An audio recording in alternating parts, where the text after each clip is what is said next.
La imagen que observamos es un fascinante fragmento de un mapa histórico que captura la esencia de una de las regiones más vastas y enigmáticas del mundo, conocido por los europeos de antaño. La enorme extensión territorial que denominaban Tartaria, escrita en latín como Tartaria, un concepto geográfico amplio y algo impreciso que abarcaba desde las estepas del mar Caspio y el mar de Azov hasta los confines orientales de Siberia, Mongolia y las fronteras de China y Asia Central. Este mapa, con su estilo ornamental, su tipografía elegante y su trazo característico de la cartografía clásica europea de los siglos XVII o principios del XVIII, refleja un período de transición en el que el conocimiento occidental sobre el interior de Eurasia era todavía fragmentario, basado en relatos de viajeros como Marco Polo, misioneros franciscanos, comerciantes de la ruta de la seda y escasas expediciones rusas, todo ello mezclado con leyendas antiguas y especulaciones derivadas de autores clásicos grecorromanos. En una época en que los grandes imperios mongoles y túrquicos habían dejado un legado de poder nómada, pero las fronteras políticas cambiaban constantemente por conquistas, migraciones y alianzas tribales, los cartógrafos occidentales intentaban ordenar el caos geográfico proyectando sobre él una red de nombres y divisiones que les resultara comprensible. El centro visual y conceptual del mapa lo ocupa la palabra Tartaria, inscrita en grandes y llamativas letras rojas, dominando la composición como si se tratara de un territorio casi mítico, un espacio inmenso que los europeos asociaban tanto con el terror histórico de las invasiones mongolas como con la riqueza potencial de sus rutas comerciales. Justo debajo, una inscripción en latín precisa su alcance: Quae Sarmatiam Asiaticam et veramque Scythiam veterum comprehendit, que puede traducirse como la que comprende la Sarmacia asiática y la verdadera Escitia de los antiguos. Esta frase revela la profunda superposición de capas históricas y geográficas que caracterizaba el pensamiento cartográfico de la Ilustración temprana. Los europeos recurrían a la antigüedad clásica para dar sentido a lo desconocido, identificando a los tártaros contemporáneos con los escitas descritos por Heródoto, pueblos nómadas, arqueros a caballo, guerreros temibles que habitaban las estepas, y con los sármatas, otro grupo iranio o túrquico de las llanuras euroasiáticas. Tal fusión conceptual no solo era un recurso erudito, sino también una forma de domesticar mentalmente un espacio inmenso y diverso, poblado por canatos tártaros, hordas mongolas, pueblos túrquicos, persas, chinos y una multitud de etnias siberianas, cuya realidad política era mucho más fluida y fragmentada de lo que cualquier mapa podía capturar. Observando con detenimiento, el mapa se extiende desde la parte occidental marcada como Europae Pars, donde aparecen regiones ya más familiares para los europeos como Georgia y Azerbaiyán, con sus ortografías antiguas, hasta los lejanos territorios del este. Nombres como Condora y Obdora aluden a los pueblos ugrofineses y samoyedos del norte de Siberia, mientras que el mar de Bachú representa el mar de Aral, aquel gran lago interior que en la época mantenía un tamaño considerable y servía de eje para civilizaciones agrícolas y comerciales, aunque hoy ha sido dramáticamente reducido por la irrigación intensiva y el cambio climático inducido por el ser humano. El mar Caspio, Mare Caspium, y el mar de Azov aparecen bien delineados, actuando como anclas geográficas estables en medio de un mar de incertidumbre. En el corazón del mapa destacan ciudades y regiones de gran relevancia histórica: Kazán, centro del poderoso Kanato de Kazán, conquistado por Iván el Terrible en 1552, que abrió a Rusia las puertas de Siberia; Samarcand, joya de la ruta de la seda y capital de los timúridas, famosa por sus madrasas, observatorios y la tumba de Tamerlán; Hand, Yand, antigua ciudad uzbeca,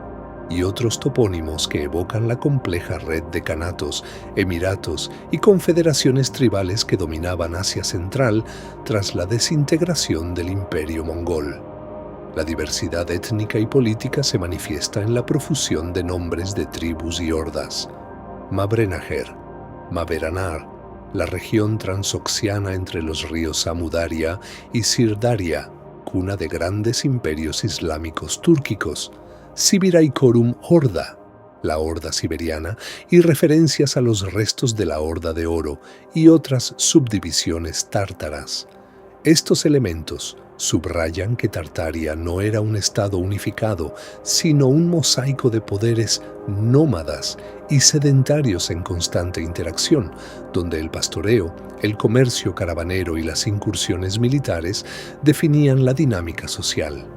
El mapa también sugiere las rutas de la legendaria Ruta de la Seda a través de líneas que conectan oasis y ciudades, recordando el flujo de seda, especias, porcelana, ideas religiosas y tecnologías que unieron Oriente y Occidente durante siglos y que en la época del mapa comenzaban a ser complementadas y eventualmente desplazadas por las rutas marítimas europeas. Entre los aspectos más cautivadores se encuentran los elementos decorativos típicos de la cartografía barroca y rococó. Una elegante rosa de los vientos coronada por la figura de un soberano entronizado, probablemente inspirada en la imagen del Gran Khan, con corona, cetro y porte majestuoso, simbolizando el poder centralizado que los europeos imaginaban en aquella vasta región, a pesar de su realidad más descentralizada. Otra figura similar en la parte derecha refuerza esta idea de autoridad monárquica, al tiempo que añade un toque exótico y teatral al documento. Estos adornos no eran meramente estéticos, cumplían una función didáctica y propagandística, transmitiendo a los lectores europeos nociones sobre la organización política, la riqueza potencial y el otro oriental, a menudo teñido de fascinación y temor. En definitiva, este mapa de Tartaria constituye mucho más que un simple artefacto cartográfico. Es un testimonio cultural de primer orden sobre cómo los europeos de los siglos XVII y XVIII percibían, interpretaban y representaban un espacio inmenso que apenas comenzaban a explorar directamente. Refleja tanto los avances en la medición y el grabado como las limitaciones del conocimiento, las herencias clásicas y las ambiciones imperiales de la época. Con el paso del tiempo, la expansión rusa hacia Siberia, las expediciones científicas ilustradas y los grandes descubrimientos geográficos del siglo XIX irían desmantelando el concepto unitario de Tartaria, reemplazándolo por divisiones políticas y etnográficas más precisas. Sin embargo, mapas como este siguen ejerciendo un poderoso encanto, recordándonos la fluidez de las fronteras, la riqueza de las culturas nómadas de Eurasia y la eterna fascinación humana por cartografiar lo desconocido, convirtiendo lo lejano y misterioso en algo tangible, ordenado y, al menos en apariencia, dominable. Hoy,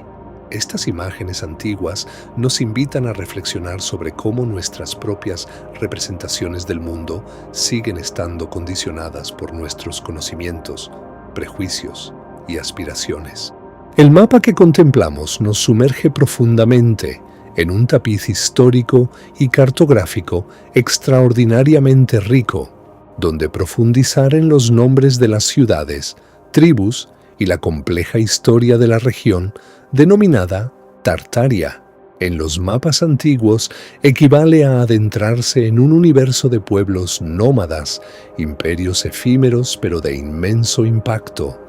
rutas comerciales que unieron Oriente y Occidente durante milenios, y una dinámica constante de migraciones, conquistas y mestizajes culturales que moldearon el corazón de Eurasia. Es fundamental comprender que Tartaria nunca constituyó un imperio unificado, ni una nación con un gobierno centralizado y fronteras estables, sino más bien un exónimo geográfico amplio y algo impreciso, empleado por cartógrafos, cronistas y eruditos europeos desde la Baja Edad Media hasta bien entrado el siglo XVIII para describir una vastedad territorial mal conocida, llena de estepas interminables, bosques siberianos, desiertos y montañas.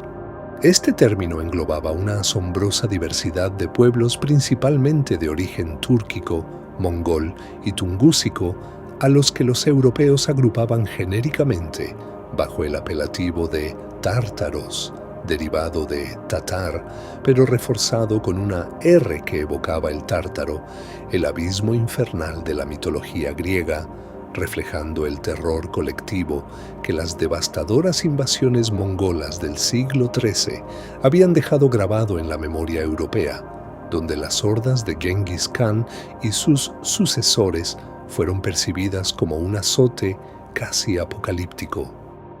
La región representada en estos mapas abarcaba aproximadamente lo que hoy conocemos como Siberia, el extremo oriente ruso, el Turquestán ruso y chino, Mongolia, partes de Kazajistán e incluso Manchuria, un espacio inmenso donde las fronteras políticas eran fluidas y dependían de la movilidad de los clanes nómadas, las alianzas matrimoniales y las conquistas militares.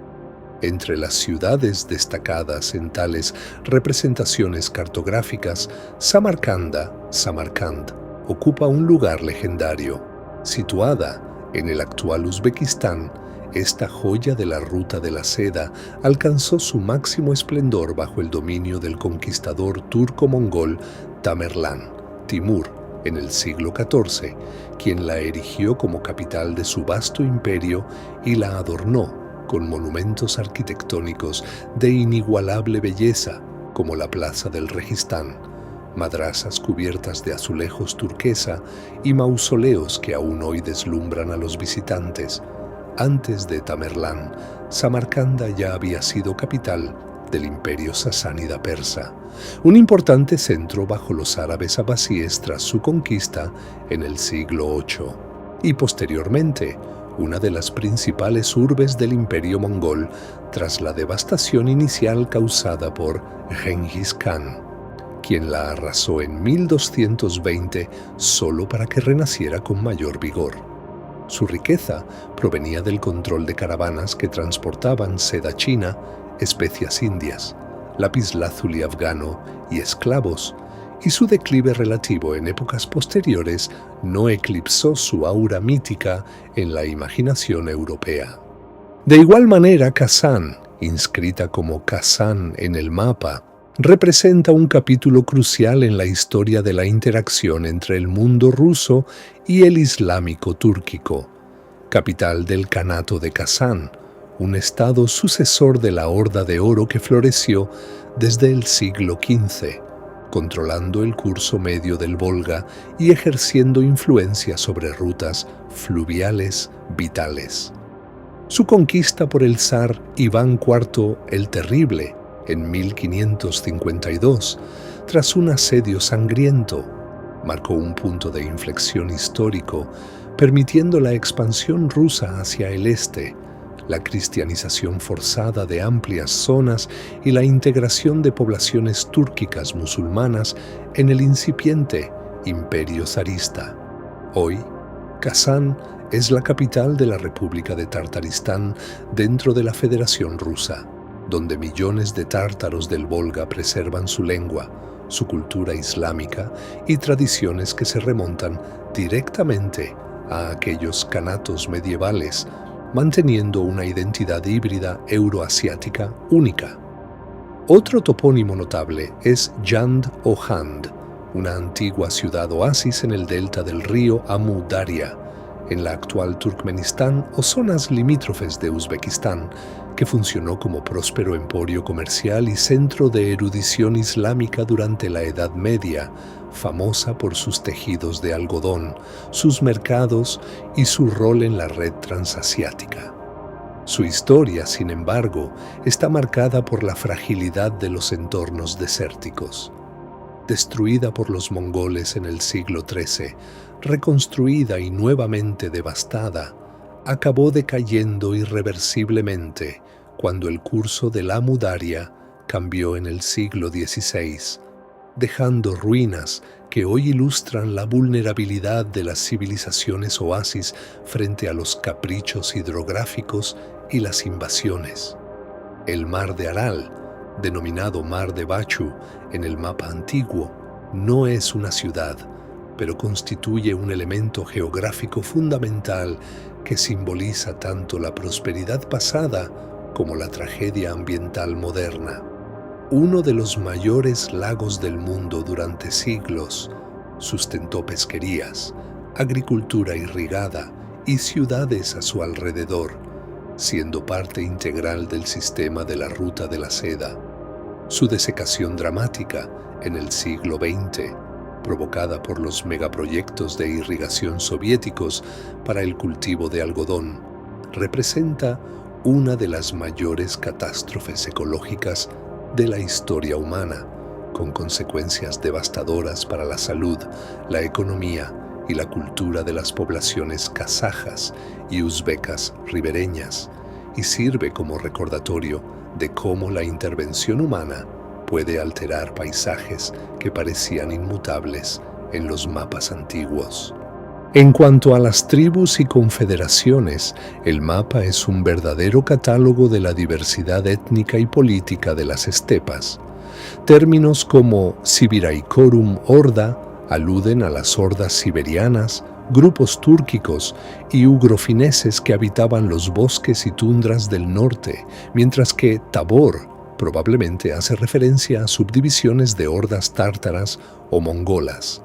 La Horda de Oro, también conocida como Ulus de Hochi, fundada por Batu Khan, nieto de Genghis, dominó desde el siglo XIII hasta el XV un territorio que se extendía desde el Danubio hasta Siberia occidental,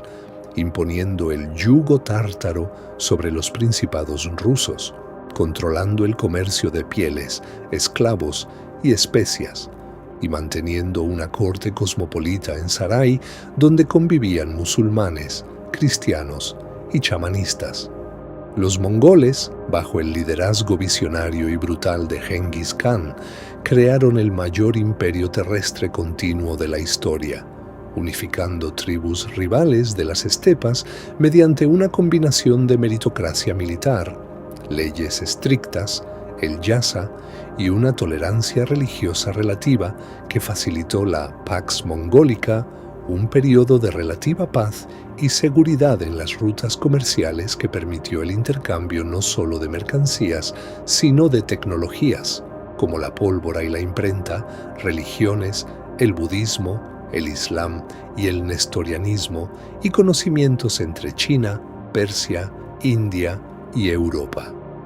Los tártaros nunca fueron un pueblo monolítico. El término era un cajón desastre europeo. Incluía a los tártaros de Crimea, cuyo kanato perduró como vasallo otomano hasta su anexión por Catalina la Grande en 1783.